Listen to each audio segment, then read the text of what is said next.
Hello, good morning. My name is Joseph Vata, speaking to you live from Ghana, West Africa. I am in Takoradi, using my room as a recording studio. You are welcome to my program, Mining for the Truth, which refers to the process of digging to discover the undiluted doctrines of Christ, Athens Church of Christ. The page has two purposes as follows: 1, to share the word; 2, to share the truth. You can also find the same teachings on Joseph Ites live stream, YouTube. Please follow my page on Facebook and subscribe to my channel on YouTube. I thank all those who have been sponsoring the program. God bless you so much for your contributions. I appreciate a lot. I welcome all my viewers and listeners from all over the world: Australia, USA, Dubai, Nigeria, India, South Africa, and everywhere in Ghana. You are all welcome. We ended the teaching on building Christian families last week. I think episode 5, the 5 responsibilities of the children. The video is doing well. I think having 100 viewers, it's not easy, you see. Now, one thing for sure is that the world is tired of sinning. Even the sinners are tired of Satan. There's no creativity in sinning. And no one has become happy at the end for worshiping Satan. So now they are all tired. And most now tests, they need the word to quench their thirst. So I have the listeners from everywhere, Muslims and Christians. Even Christians do not patronize the program, but Muslims are listening. They call to encourage me a whole lot. And those who have sponsored the program are not Christians, I think, except one person who is in Australia. So this should tell you that at least one must have an encounter with God before you die. And no matter your stubbornness, on your sick bed, when you are about to die, you remember God. Everyone must have an encounter with God before you die. When you are about to die, you will know that, hey, either I'm going to Tartarus or paradise.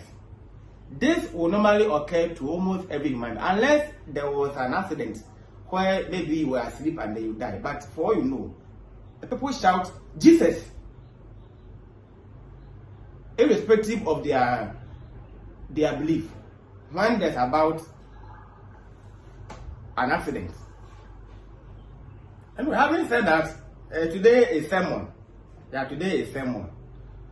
And the title is, basically, I'm tired. And next week I'm going to start another teachings, in episodes. So I need to rest today with sermon. And the title is Irresponsible Liability. Irresponsible Liability. Revelation 3 verse 16. Revelation 3 verse 16. Irresponsible liability. I read. So then, because you are lukewarm, and neither cold nor hot, I will spew you out of my mouth. I will spew you out of my mouth. That's what we read in Revelation 3 verse 16. Irresponsible liability. Someone was asking me when I sent this note that the person should read, and the person was asking, how did I get the title? Liability is a problem, but this time around, irresponsible is attached, so double problem. Now I was laughing. Anyway, I told her how I got the title, but I won't tell you. I won't tell you. You see, my secret is my power anyway. Irresponsible liability.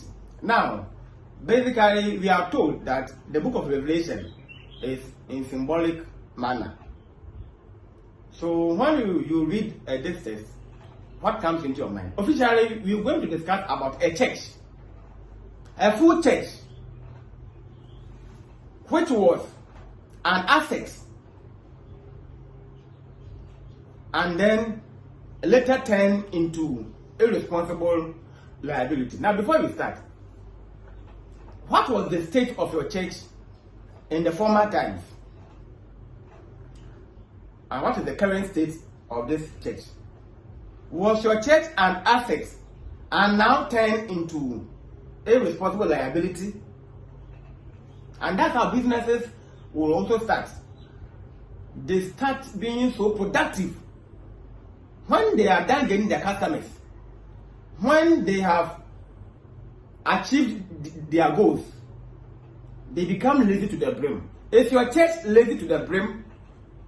A church which was so active, is it now a liability, irresponsible liability or not? So this will cut across all churches.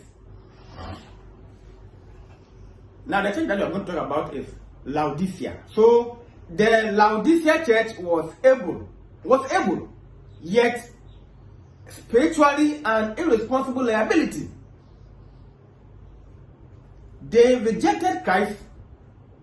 No, they had everything. Before we continue, they had everything. That's why we say it was an able church. Able, not disabled church. They had everything, yet they were spiritually irresponsible. Liability. They rejected Christ and were reluctant to do his work. Christ was rejected. They thought they were on their own. When they have reached, it's okay, they are fame. They don't need to work for Christ again. They didn't even see the relevance of Christ. The term lukewarm denotes neither hot nor cold, as we read in the text. So they were not working, they were not lazy, they were in between. That's why the Bible is using the term lukewarm. It implies being average. Lukewarm implies being average, not living fervently for the Lord, and not serving him with energy and enthusiasm. So you can see that they were average. They didn't want to move a step ahead. They were content with what they had.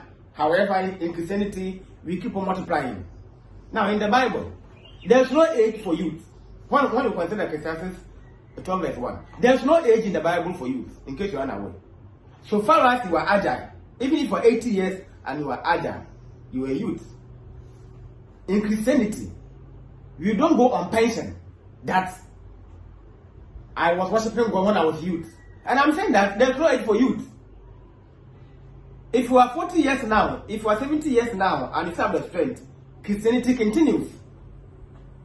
It is not a part-time business where you do to at the age of 50 years and you go on pension as if you were employed. No. None is employee when it comes to Christianity. So you don't go on pension. You are an employer. So the employees will go on pension, but the employers are always there. So if you're a Christian, you continuously work for the Lord. Not living fervently for the Lord. They will progress. I'm not serving him with energy and enthusiasm. There was no zealness. They had, in fact, their spiritual light was shut. The Laodicea church was satisfied with indolence. They were extremely lazy, and they were not willing to do anything for God. Of course, thinking that they have achieved their stated objectives in life.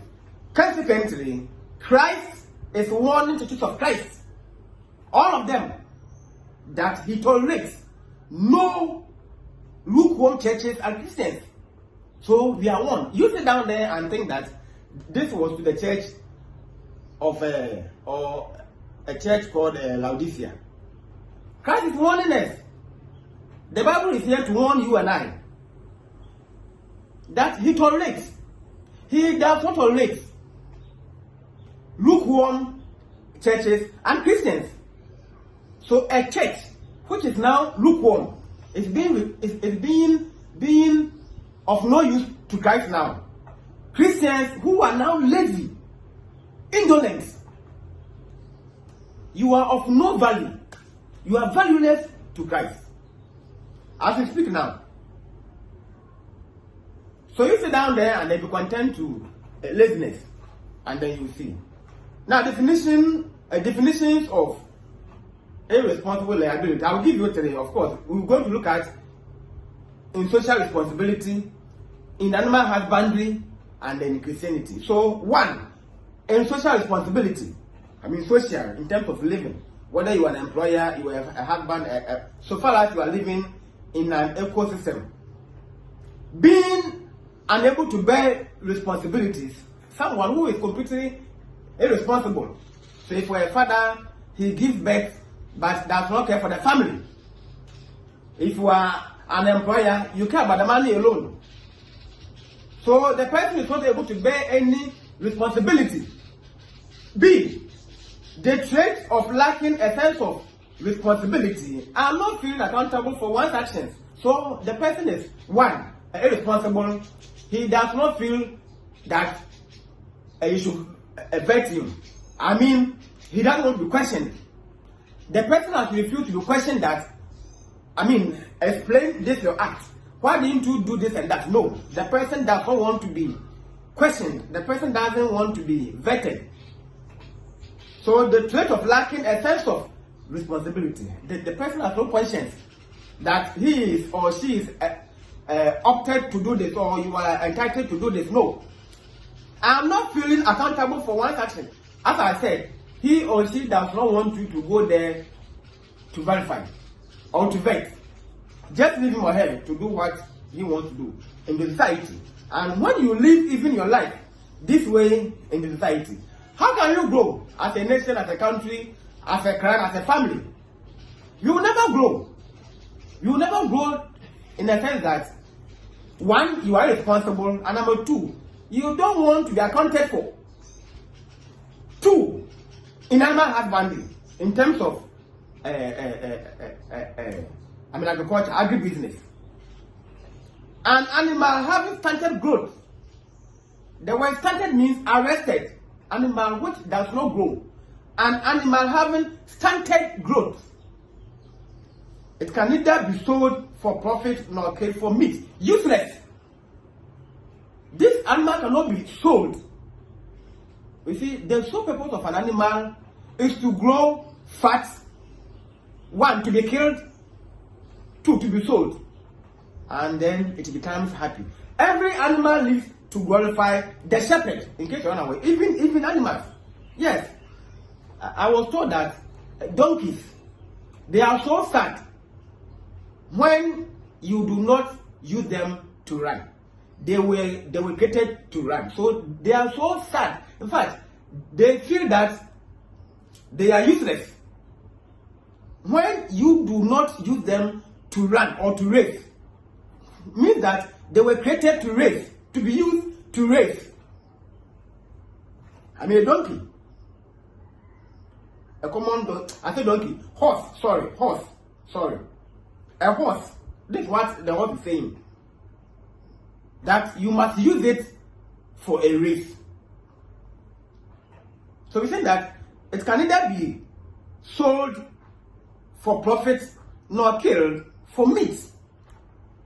Of course, equally, the donkey also becomes sad when not used for a rightful purpose. Likewise, the camel and co. Now we move on. It interferes and fights for food against productive animals. This animal, which has refused to grow, will eat and eat and eat and eat and eat and never satisfied. So therefore, it fights and interferes when food is being given. They eat a lot and they distract those that have to become productive. It eats a lot, but it's worthless. Even in animal husbandry, you see, we are building the point to the Christian. And you hear what I'll tell you then. It eats a lot, but it's worthless. So worthless, useless animal. At times, they even have to tie it to some, to segregate it from the productive ones, because hey, no matter how much food or the quantum of food that this animal will eat, it is still useless. So it is being segregated elsewhere. So it is tied at times from the entire animals. When they are done eating, then this animal is released to also come and then eat the leftover, because the shepherd is not going to gain anything from it. So why should I allow you to interfere in the affairs of the productive ones? Of course, either to kill them or to sell. So even an animal which is not growing is worthless. Now, 3, in Christianity, now I'll give you 4 definitions. Members who are malfunction. Christians who are malfunction, leading to interdependency on Christ, despite all the spiritual nourishment. Christians who are malfunction. Now, when you are malfunction, it means there's an interdependency ratio. You still depend on Christ. However, Christians are supposed to migrate. Now, let's go to Hebrews 6 verse 12 to 14. We also look at 1 Peter 2 verse 2. So, okay, I'm now at 1 Peter 2 verse 2. As newborn babies, desire the sincere milk of the word, so that you may grow up to salvation. As newborn babies, desire the sincere milk of the word. The sincere milk of the word. Sincere. So that, the Bible then ended, so that you may grow up to salvation. You may grow means to study. Now let's put this in Hebrews 6 verse 12. Of course, we are looking at irresponsible liability. And assets now into liability. So Hebrews 6 verse 12. Oh, good. I'm here.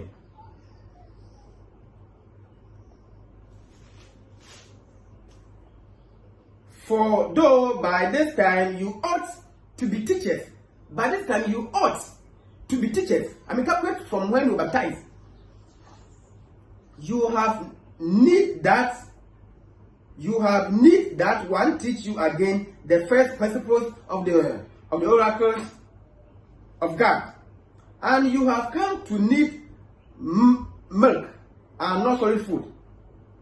So you see, the person they have refused to grow. Instead of growing, they still want to return back to their former life. Now I'll take it again. For though by this time you ought to be teachers. So this means there's a dispenser here. You ought to be. By this time you ought to be. You have need that one teach you again the principles of the oracles of God. You don't need to be taught again. And you have come to need milk and not solid food. So you see, this is disheartening. When there is pain in someone's heart, this is how the person will speak. Verse 18. For everyone who partakes of milk is unskilled in the word of righteousness, for he is a baby. Can you imagine this? A strong warning to people who are malfunctioning. For everyone who partakes of milk is unskilled in the word of righteousness, for he is a baby or babe. You are a kid. You are a kid. Because of the milk, you are unskilled. But solid food, that's number 14, belongs to those who are mature. Solid food belongs to those who are mature.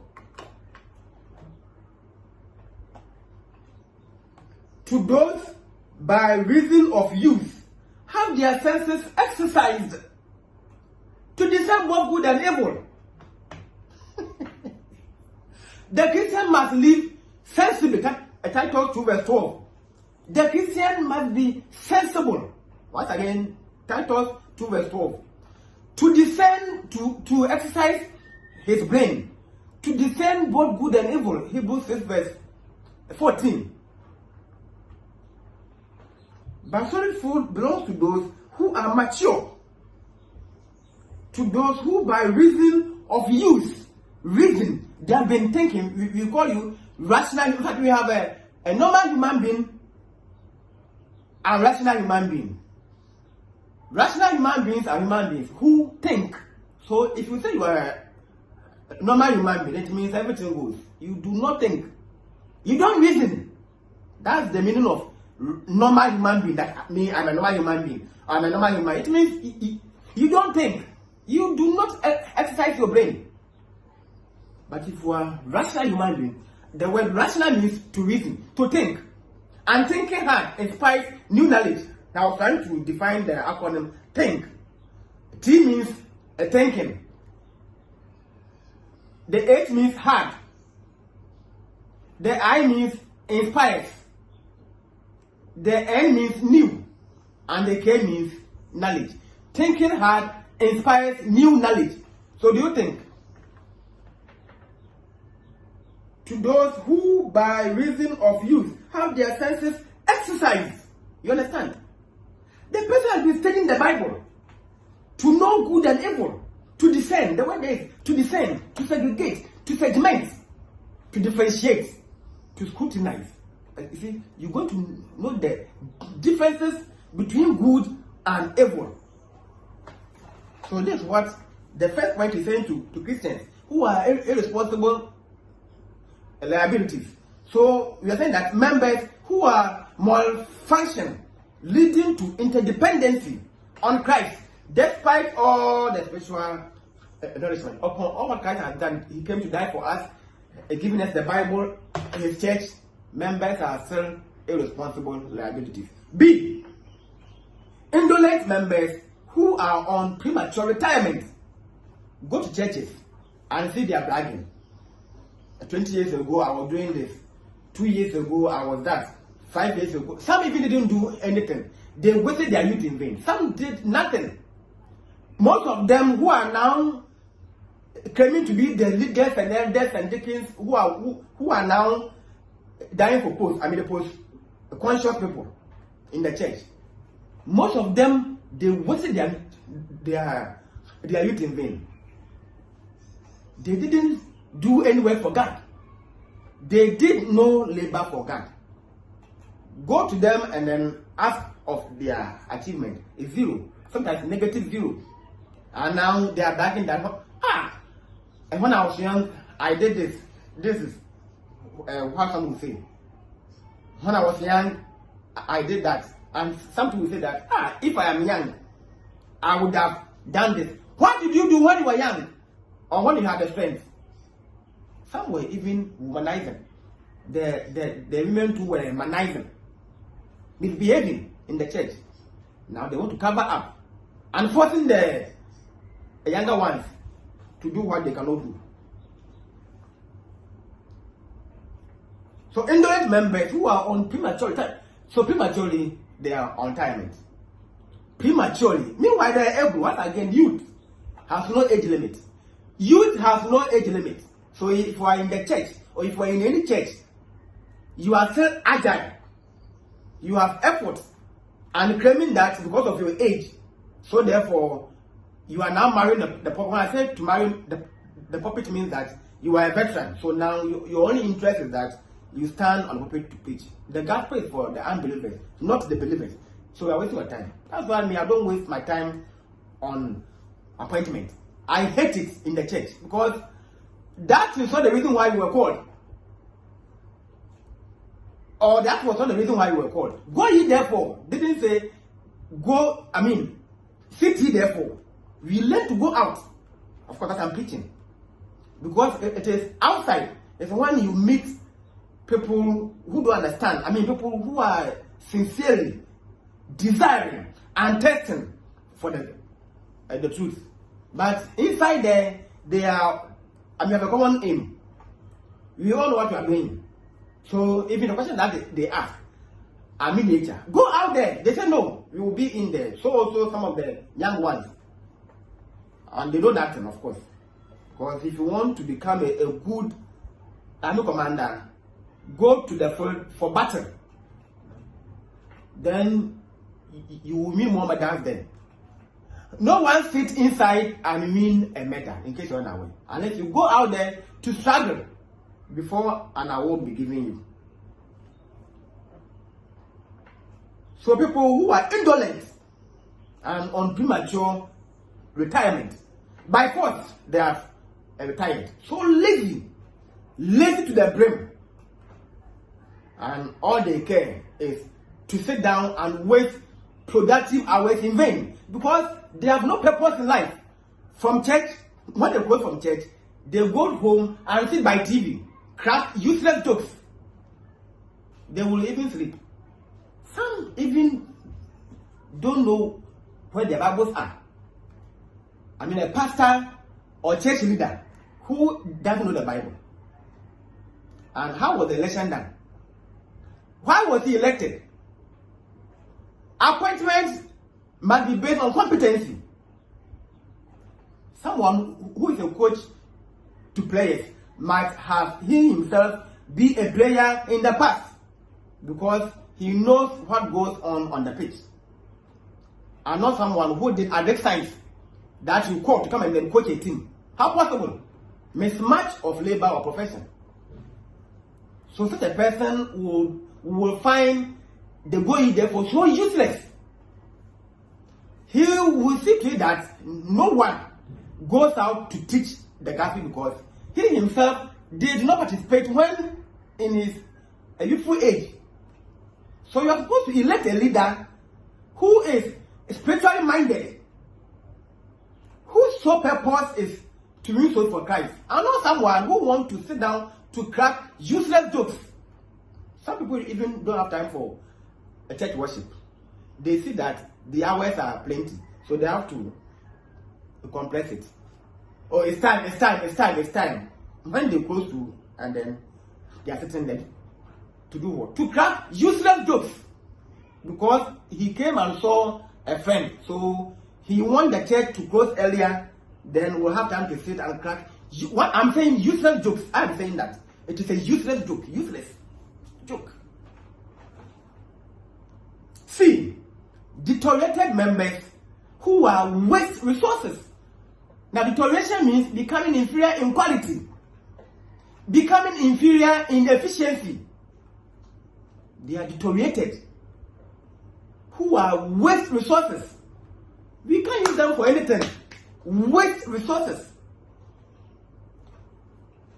You see, the funny thing is that a waste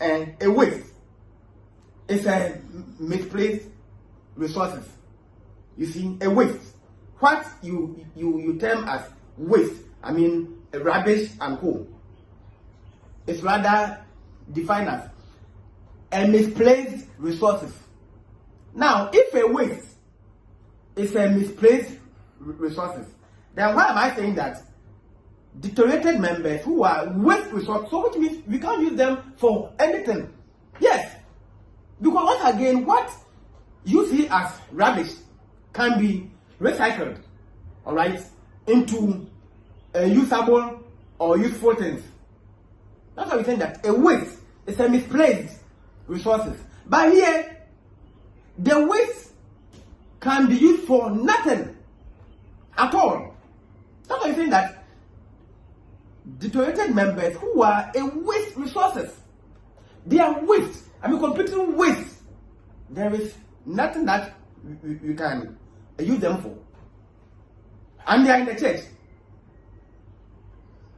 blocking the air vents. They are blocking the ventilation. I mean, they are preventing those who want to go out to work. They have no vision. Visionless people in the church. They are visionless. They have no vision for the church again because they have become irresponsible liabilities. 4. Non-recyclable members. Non-recyclable. We can recycle them.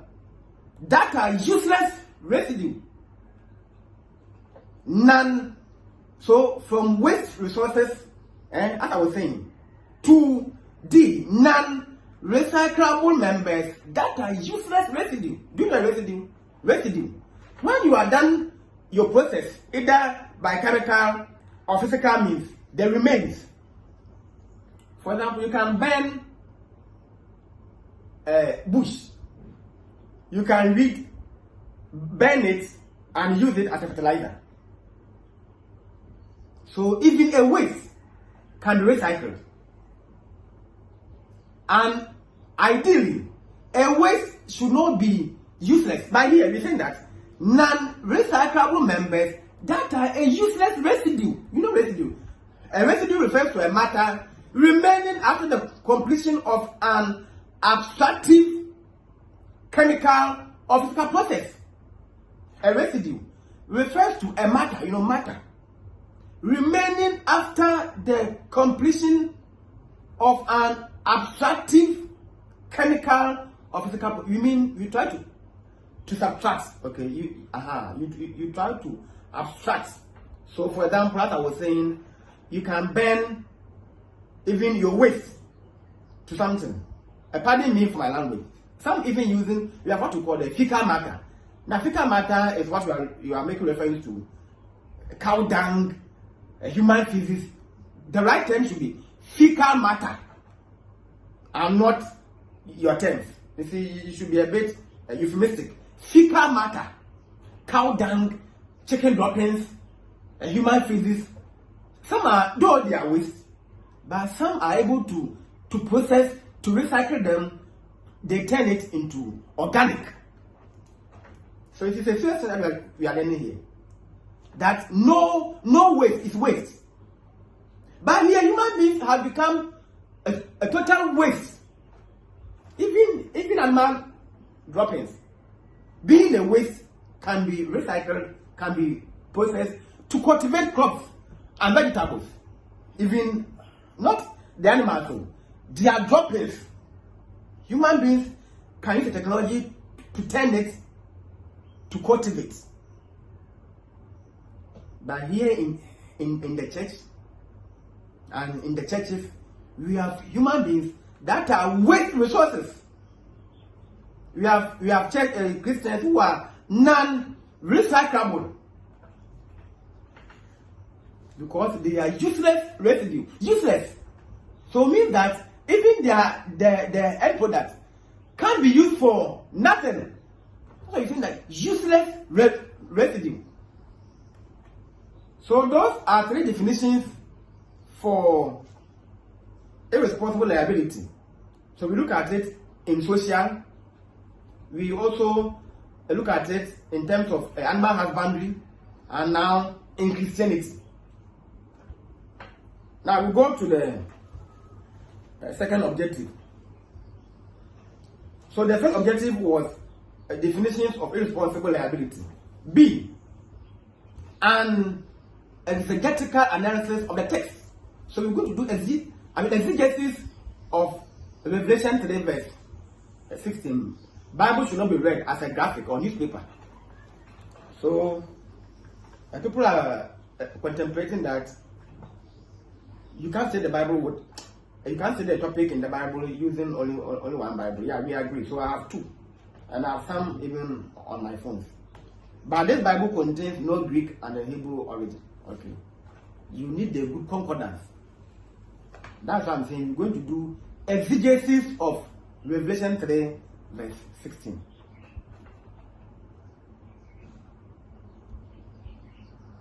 One, lukewarm. Lukewarm. And I'll give you 4 definitions. It comes from the Greek word charos or charos, if you want. The word is CHLIAROS. So charos, depicting tepid, TEPID, tepid. Lukewarm comes from the Greek word charos, depicting tepid. Of course, tepid is an adjective. So part of speech for tepid is an adjective. A, it means moderately warm. It is so moderate, I mean extreme, not cold, not hot, so moderately warm. 2, marked by an absence of enthusiasm or conviction. The person has no zeal, no zealness. No zealness. The person isn't agile. C, lack of passion, force, or zest. When we say zest, we mean enjoyable, exciting quality. Zest. Z-E-S-T. Enjoyable, exciting quality. The person has no interest. There is lack of interest and desire. No passion. Lack of passion, is even here. Force. There's no driving force. Inward force. Nothing appeal to him. So the spirit is down. And then D, lackadaisical attitude. As if he's doing or he's not doing. You don't even know. They will not, in fact, they will not do it. People who are like that, they themselves will not do it. In fact, they can't do it. They will not also let you do it. The moment you bring an idea, hey, already I have this in my plans already. Now, if you have this in your plans already, why have you not executed or executed it? If they are in your plans, you should have executed long ago.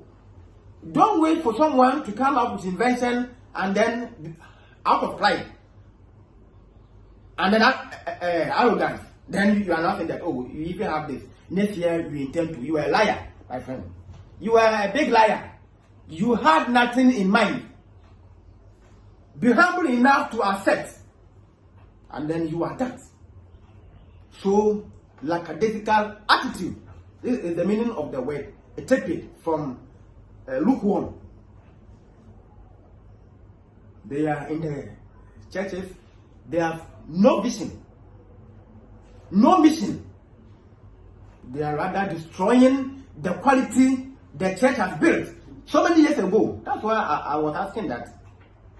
Your church, which used to be an asset, has it now turned into a liability? So you can imagine, from asset to liability, you become useless and wasteful. 2, I will vomit you out of my mouth. Some version will say, I will spew you. I will vomit you out of my mouth. So the phrase is a vivid metaphor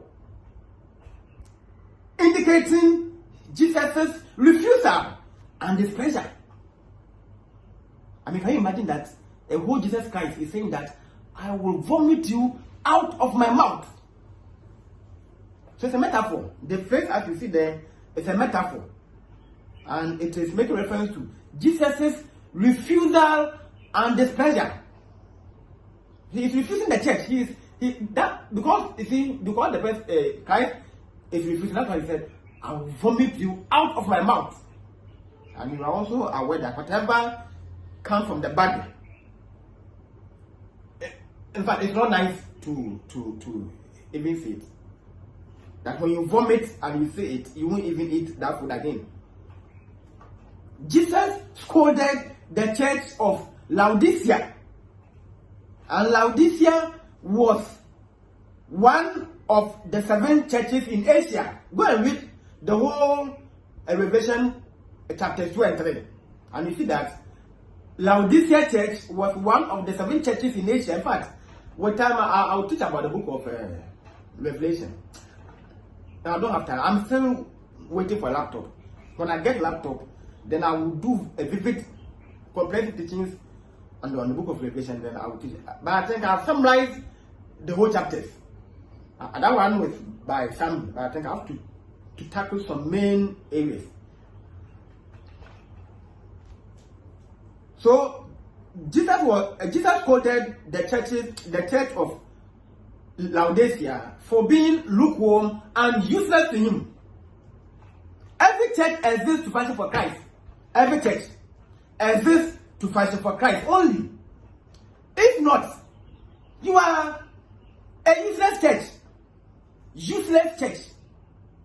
Now, which company will progress by not achieving its objectives?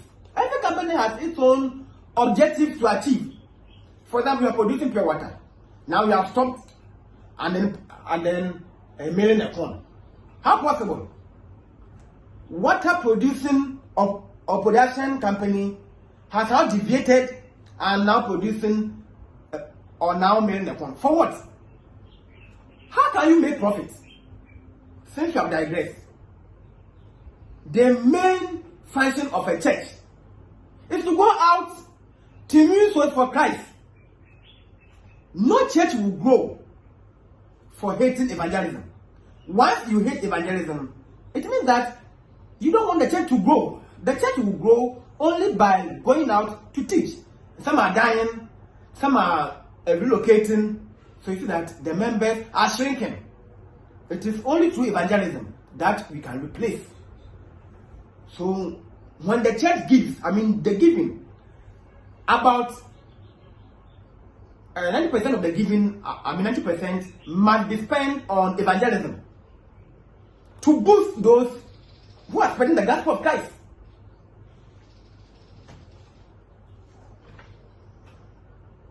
Now we look at the benefits of irresponsible liability, and what do you gain from it? The benefit. And once again, the person that I sent the note to read to was saying that but how can irresponsible liability have benefit? I say, oh, you see, I'm using more or less, you can say, Proverbs. Yeah, benefit. I have 4 benefits of irresponsible liability. 1, limited rural exodus. Limited rural exodus. We mean emigration. When we say exodus, the noun, of course, it is a noun. The noun exodus means a mass departure. That is immigration, to move from one place to the other. Members have desisted moving from one place to the other. So we say that limited rural exodus.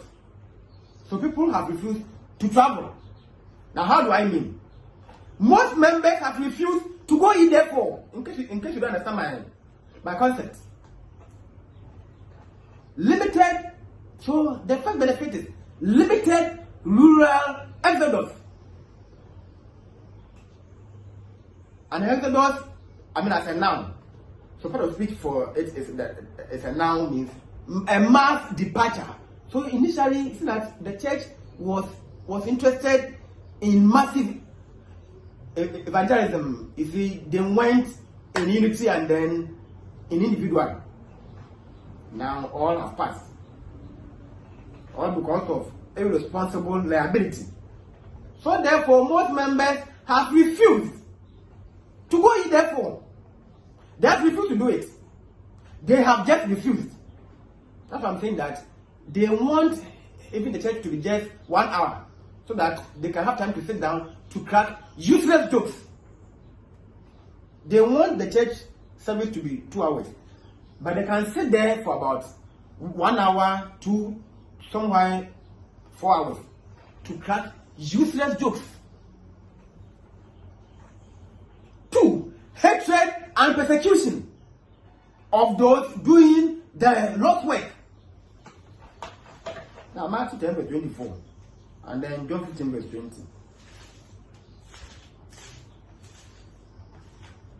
So I'm in John. So John 15 verse 20. I will say that if you don't like the truth, you can't move with me in case you're unaware.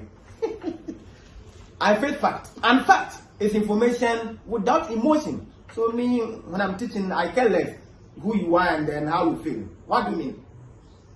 Know what about the Bible. I teach what I'm commanded to teach by the Holy Spirit. So if you don't understand it, I care less.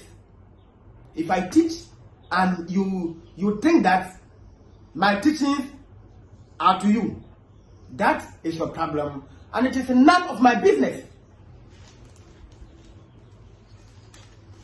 Matthew 15, sorry, John 15 verse 20. Remember the word that remember the word that I spoke to you. The bond servant is not greater than his master. The bond servant is not greater than his master. If they have persecuted me, they will also persecute you. If they have kept my word, they will also keep yours. A servant is not above his master. That's all. Christ himself was persecuted for preaching the gospel. How much more I say, Father? Even my own. They hate me. Some hate what I do. I care less because I worship Christ, not a Ghanaian. Of course, who is not serious in life? Matthew 10 verse 24.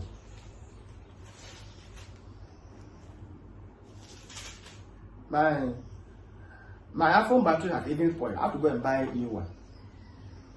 And for iPhone, when the battery spoils and then you buy a new one, you won't see the battery percentage, the battery health. So from the repair, I have to also send it to some shop so that they will do that. And this will be somewhere in South African cities. I will have to use my own money to do this. No one has sent me here.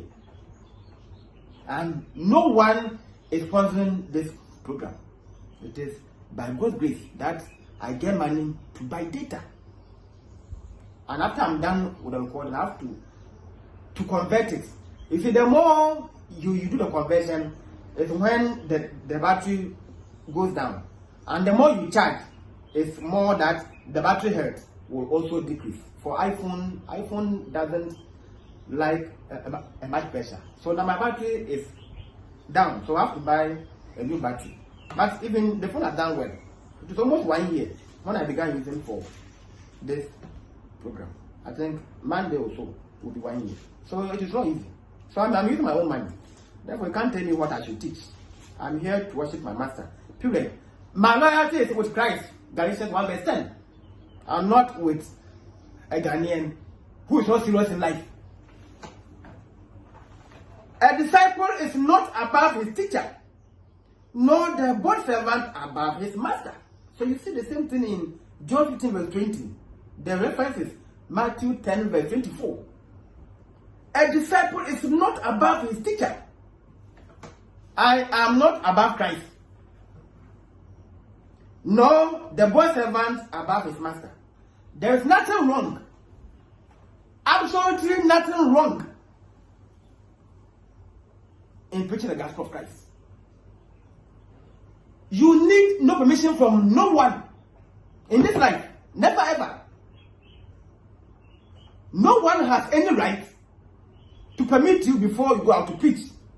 In fact, I'll be glad if someone would be bold enough to call me, to sit with me and question me. Why are you doing this? That will be your end of life. Of course, they know who I am. That I tolerate no nonsense. When I come there, I will fire you. Now, this please don't like that. You can't, if you stand and go. I will have to rebuke you because Satan is using you to manipulate others, but not me. Because always I am on the word, and Satan hates the word. He loves ignorance. So he loves people who don't say the Bible. Who are you? And then what do you mean by I should come and tell you before? You, who are you? Are you Christ? Christ has commanded, Matthew 28, verse 18 to 20, all authority. All authority. So who are you? And what do you mean? Hatred and persecution of those doing that, because they are all in the church doing nothing.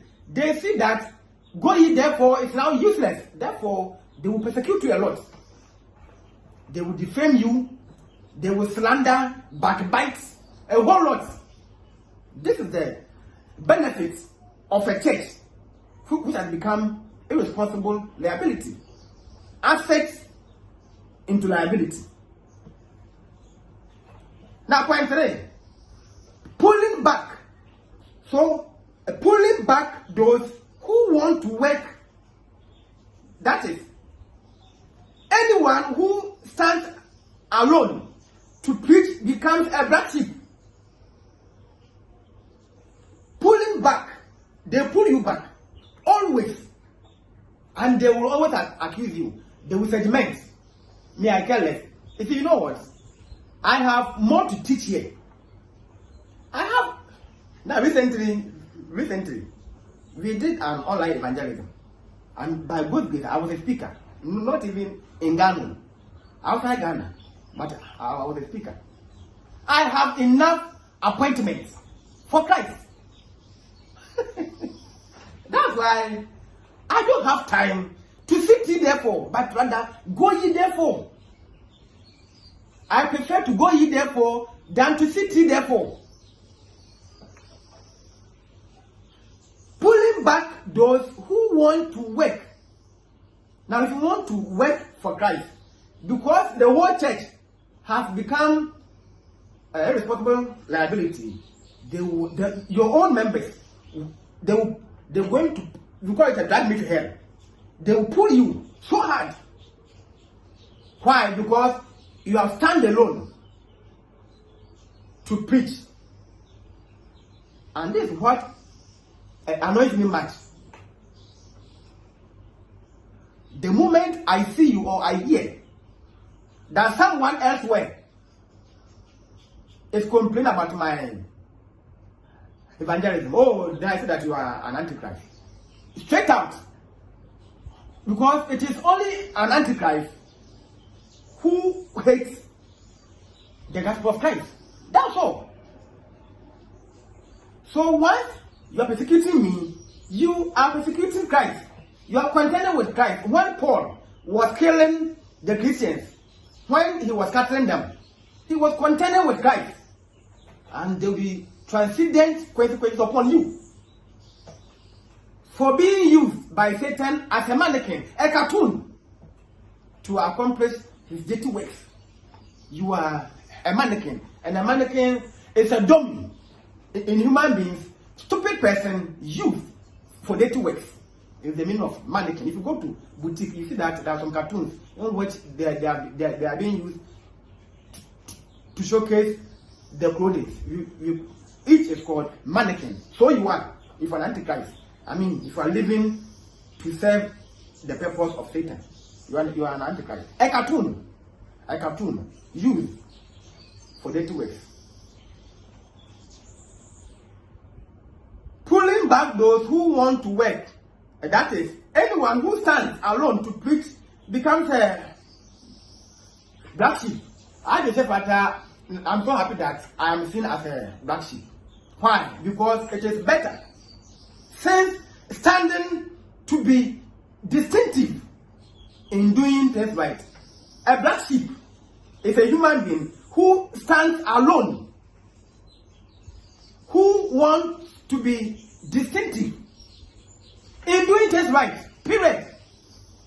So if you see me as a black sheep, I care less.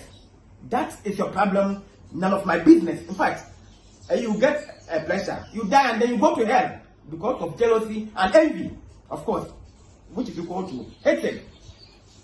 I have been doing the right thing. I have been doing the right thing. I'm using my own money, my own accessories. So I've not come to you for any money. And of course, I won't even come. I don't even need it. I have people who send me money. You have to boost the evangelism work. Okay? From outside Ghana. It is not even in here. Sensible, I hope you listen to me. Sensible white man. A white man who is sensible. The person isn't even a Christian. This person, we will even call him Antichrist or unbeliever. So we assume that he knows nothing. But he is paying money. You are a Christian. What have you done? You are even against it. A Christian who is against his fellow Christian for doing the right thing. But rather you have an unbeliever who is always willing to support Exegetical. Because he listens to my teachings from Facebook and he loves it so much. In fact, I don't know him from anywhere. I saw his mail. And normally, he doesn't comment on the videos. We chat through mails. Last time I slept, and when I was awake, then I saw that he had sent me some money. Good money. So I went to town to take, of course, he even sent in Dallas, you understand? He even sent in Dallas. Not in Ghanaian city, so the money was in Dallas. So I went to town and claimed it. Good money to support the preaching. So if you're not going to be interested, I can let those who have ears to hear and listen, they see the relevance of what I'm doing.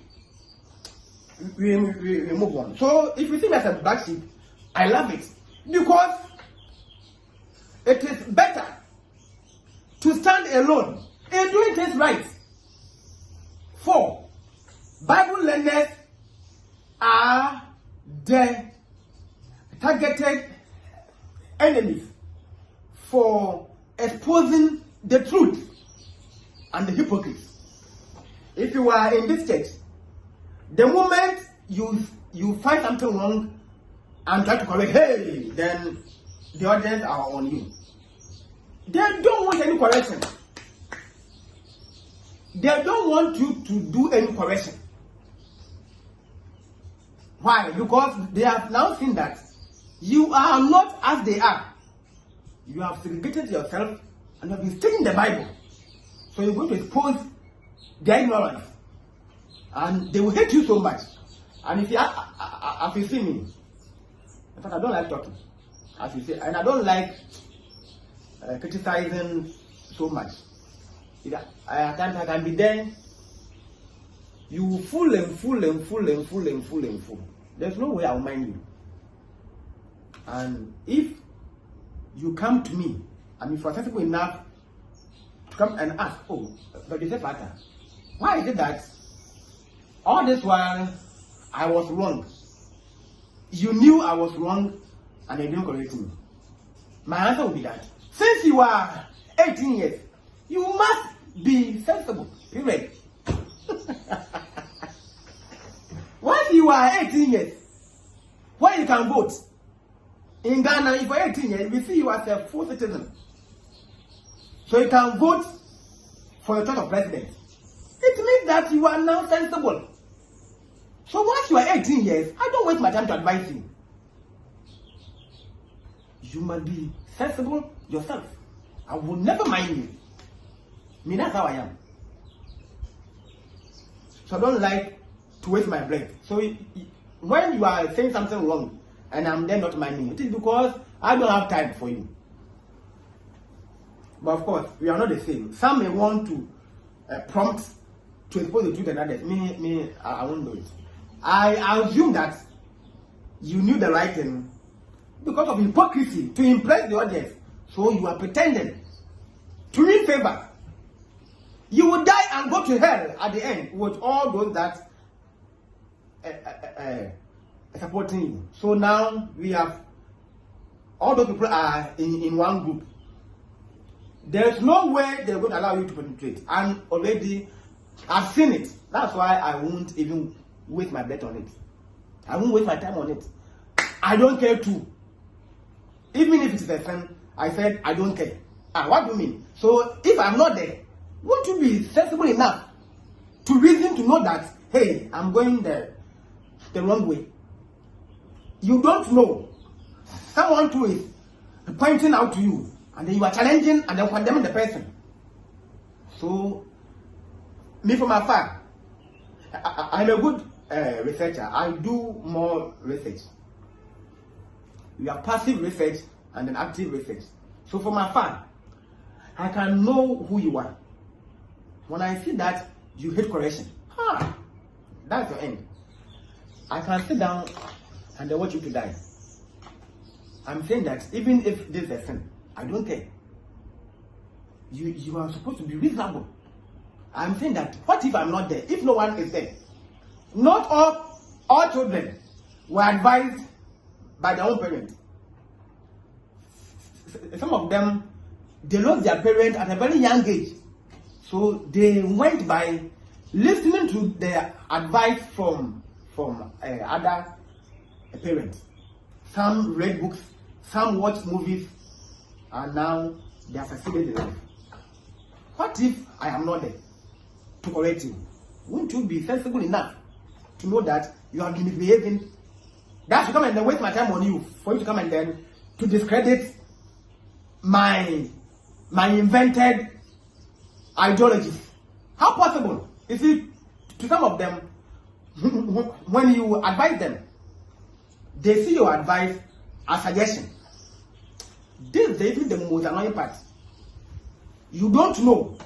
Someone is advising you. It's because of pride.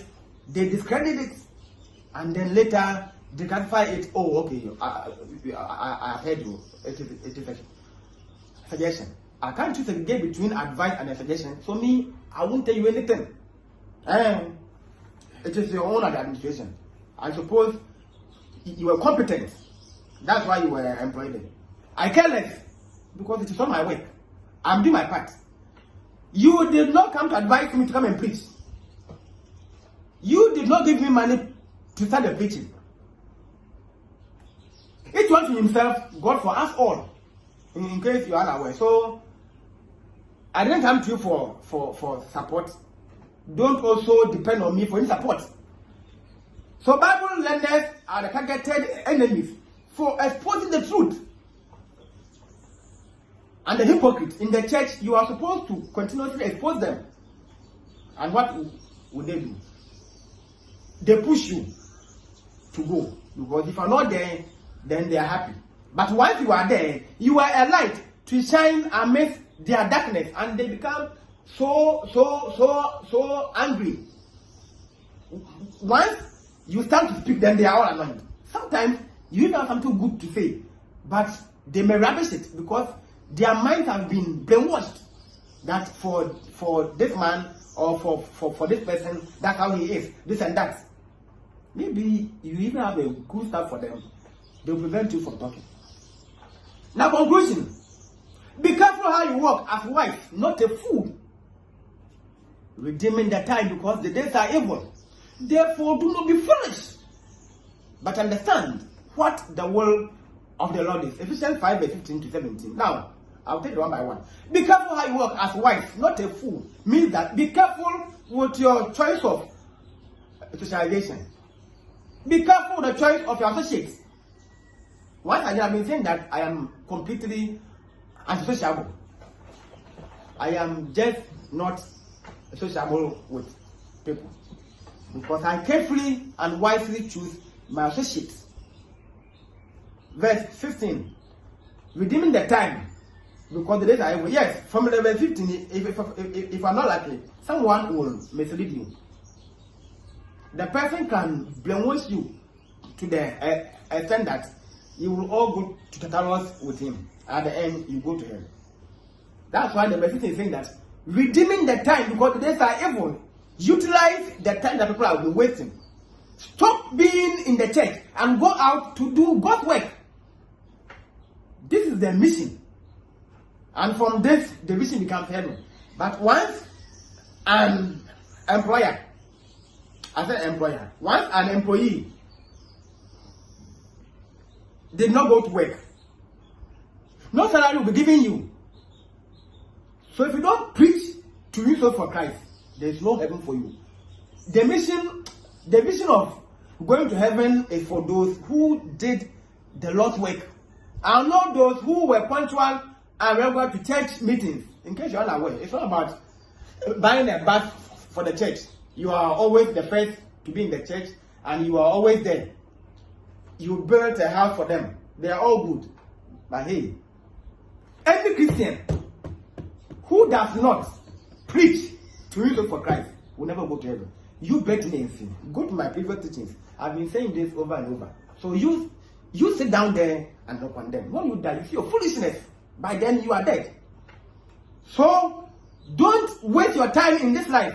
Don't follow them to waste your time. Before you are aware, you have grown. Now you have some joint weakness and others.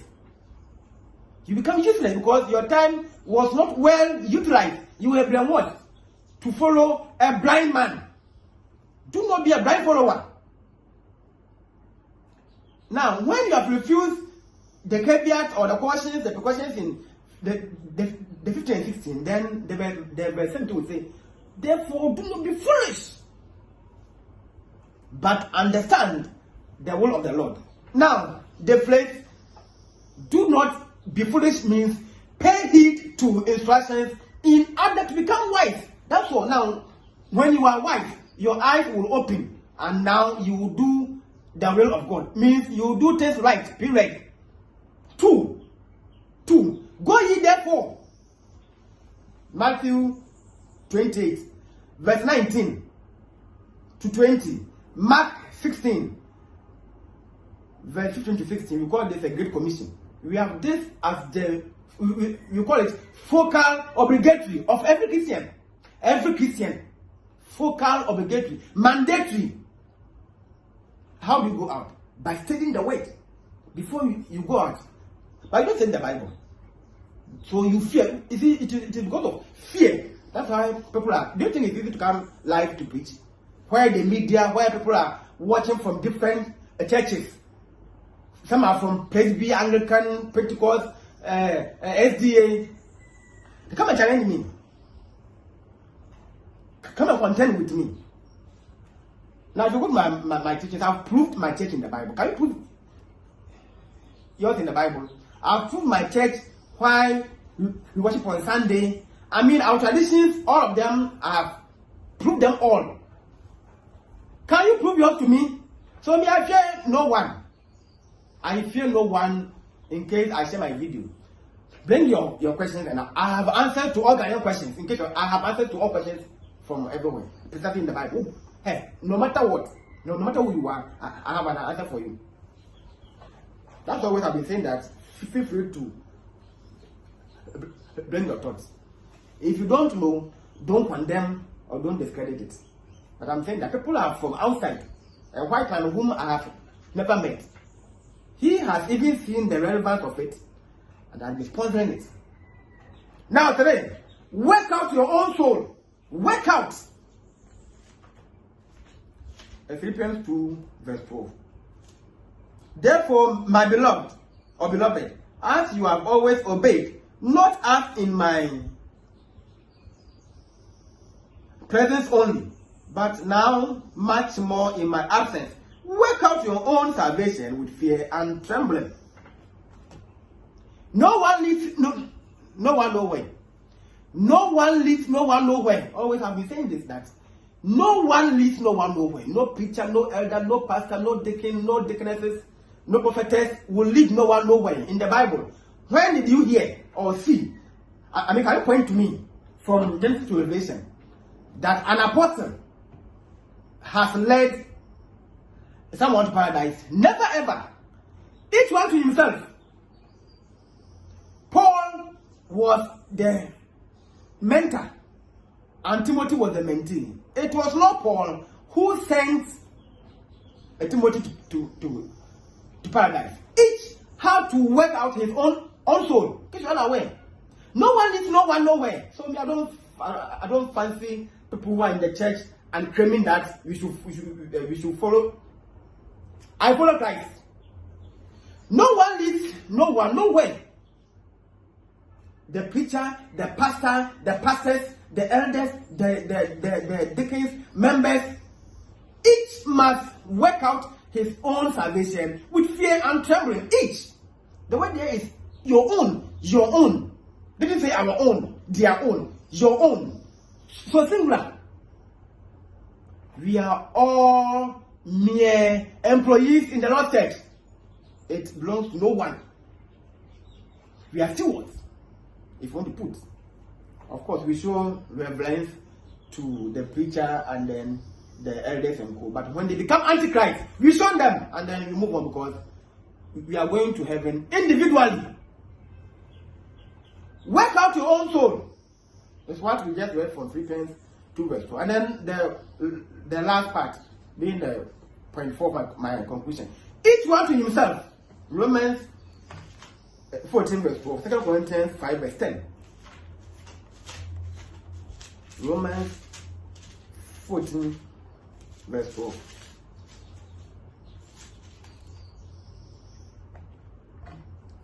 So then, every one of us will give account of himself to God. Did you hear me? So then, every one of us, every one of us will give account of himself. So the him there including the women. Each one of us will give account of himself to God. No one lives, no one nowhere. 2 Corinthians 5 verse 10. When I say this, then my haters are annoyed. Even Moses could not reach Canaan. Not a paradise, come on Canaan. Moses could not even reach there. So Joshua and Caleb were wiser followers. They were not blind followers. Otherwise, they would have also ended where Moses ended. Be a wiser follower. No one lives, no one nowhere. 5 verse 10.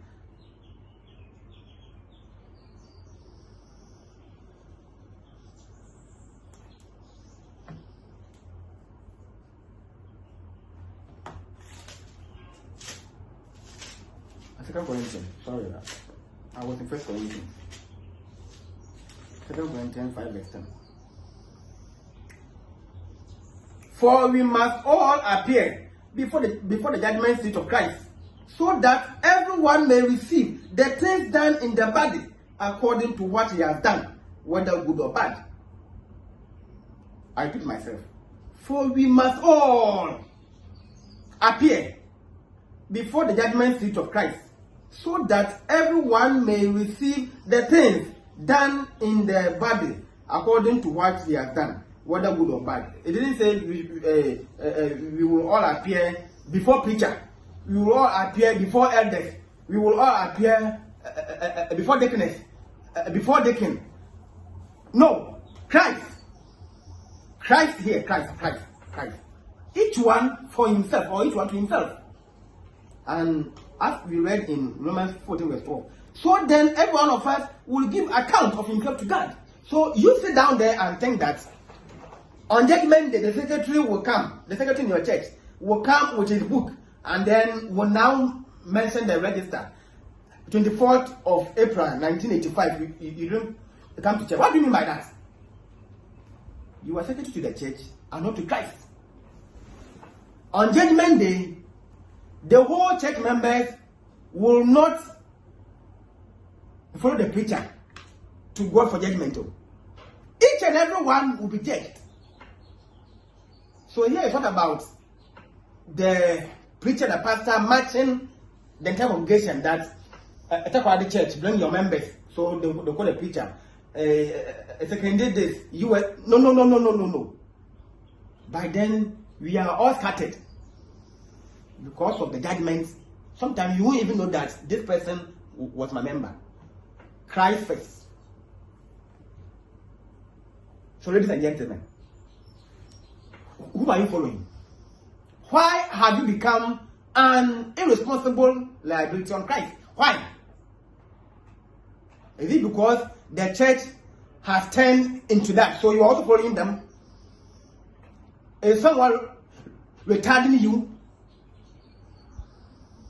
We must all rise up, because at the end, we are going to give account of ourselves to Christ. Now, this is the end of my presentation. My name is Joseph Patel. Serious Joseph, if you want. Precisely, that's how people can call. It is my nickname. Serious Joseph. Okay, I'm very serious in everything. I'll catch you same time next week. Of course, I'm going to start, by God's grace, I'm going to start a new topic. Training up the child in the Lord. Proverbs 22 verse 6. So we have this as the theme. Now the topic is responsible parenthood. And it will be so interesting. I'm still typing. Of course, I've been using someone's laptop. And Mr. Nixon, God bless you so much. He's in my school. In fact, he's been helping me. I've been borrowing his laptop to type. Otherwise, by now, I will be, or the page will be dormant. Until then, see you next week, and thank you so much. Bye bye.